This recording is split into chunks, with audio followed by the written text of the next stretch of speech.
Nous partons aujourd'hui pour la Swanetti, donc au nord de Zugdidi, dans le Caucase. La route est un peu facile au départ et après bien difficile parce que nous avons décidé de chercher une petite église perdue dans la montagne où des fresques sont célèbres. Mais la route est plutôt un chemin qu'une route. Regardez, les cailloux sont très menaçants et nous décidons de nous arrêter pour pique-niquer près de cette grosse maison. La famille très gentiment nous invite et regardez en face l'un des points culminants du Caucase, le mont Oujba, à plus de 4000 mètres, 4710 mètres. Voilà le pain de sucre, on le reconnaît très bien parce il a vraiment une forme très particulière. Et là, nous retrouvons la famille avec cette jeune femme et ses 4 enfants. Donc voilà tous les cadeaux que j'ai apportés de Paris, bien souvent, pour aider ces familles pauvres. Nous les quittons et partons pour Mestia. Là encore, le chemin est vraiment difficile. La pile du pont là, a été emportée par le courant.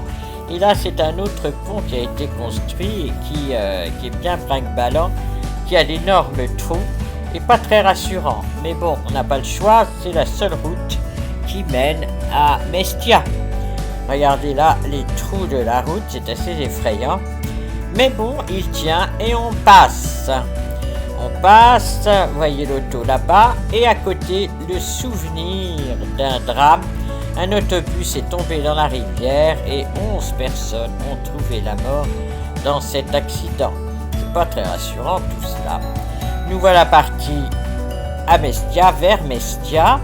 Là, les photos sont prises à partir du téléphérique, car ainsi on voit mieux la ville et voit où elle s'étend. C'est une ville qui se trouve à 1600 mètres d'altitude et où le développement touristique commence tout juste. Donc il va sauver cette vieille maison. Voilà les vieux murs, la maison et surtout les tours, car cette province n'a jamais été attaquée par qui que ce soit, mais par contre les familles entre elles se sont bien battues, souvent combattues. C'est la raison pour laquelle chaque famille a sa propre tour de défense. Voilà, c'est absolument ravissant, ça donne un charme à cette ville tout à fait extraordinaire. Là, vous retrouvez des nouvelles constructions, ou en tout cas des restaurations. À l'intérieur de cette cour, un restaurant, vous voyez, qu'ils se veulent typiques, ils ont refait les balcons en bois décorés avec des vieux chariots d'autrefois, et le soleil se couche. Le lendemain, par contre, c'est la vue de notre chambre avec cette étable fortifiée avec ses machicoulis, les tours et ses constructions abruptes sur la rivière Lingouri qui descend vers Zugdidi et la mer Noire. Voilà encore des petites rues, toujours avec ces magnifiques tours. Ça donne un charme tout à fait extraordinaire à cette petite ville. Les rues, elles sont souvent enjambées, regardez, par des passages, par des balcons pour aller d'une maison à l'autre ou d'une maison à la tour de défense, ou bien encore des passages sous des maisons. Enfin, la maison construite au-dessus de la rue, ce qui est vraiment très surprenant. Mais naturellement, les voitures actuelles ne peuvent pas passer, seulement les piétons, les chevaux et des bœufs qui tirent souvent des drôles de charrettes. Là, une autre rue avec un autre type de défense. Là, c'est la porte qui est défendue. Et il y a une plaque avec le nom de la famille. C'est la famille Gergiani, qui a donné un alpiniste très célèbre qui a gravi l'Elbrus et le mont Oujba. Voilà les maisons en restauration, vous voyez tous ces travaux qui se font. Et là, vous avez encore une rue et des tours pour descendre vers la rivière.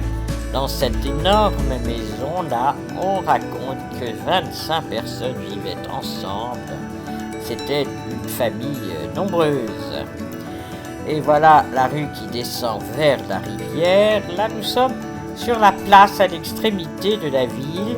Vous voyez la maison au toit noir, c'est une banque. Alors ça, c'est tout à fait récent.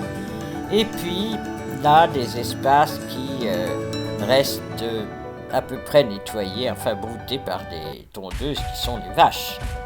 Voilà une vieille étable fortifiée, elle aussi.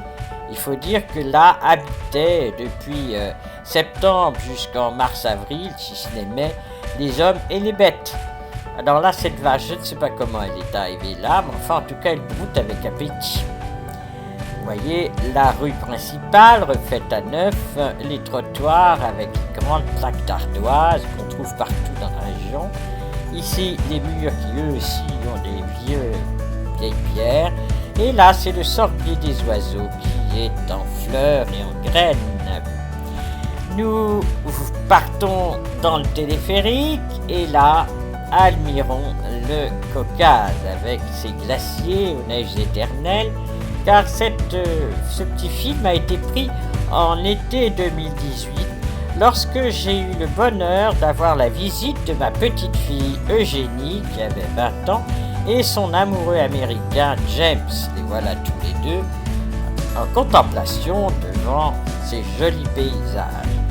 Peut-être cherche-t-il à apercevoir Prométhée qui fut enchaîné là après avoir donné le feu aux hommes, ou bien peut-être aussi l'arche de Noé qui s'arrêta là avant d'arriver sur le mont Ararat en Arménie, mais à vol d'oiseau, tout cela n'est pas très loin.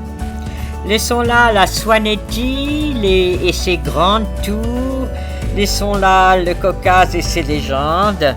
Je vous dis à bientôt pour une autre visite. Au revoir.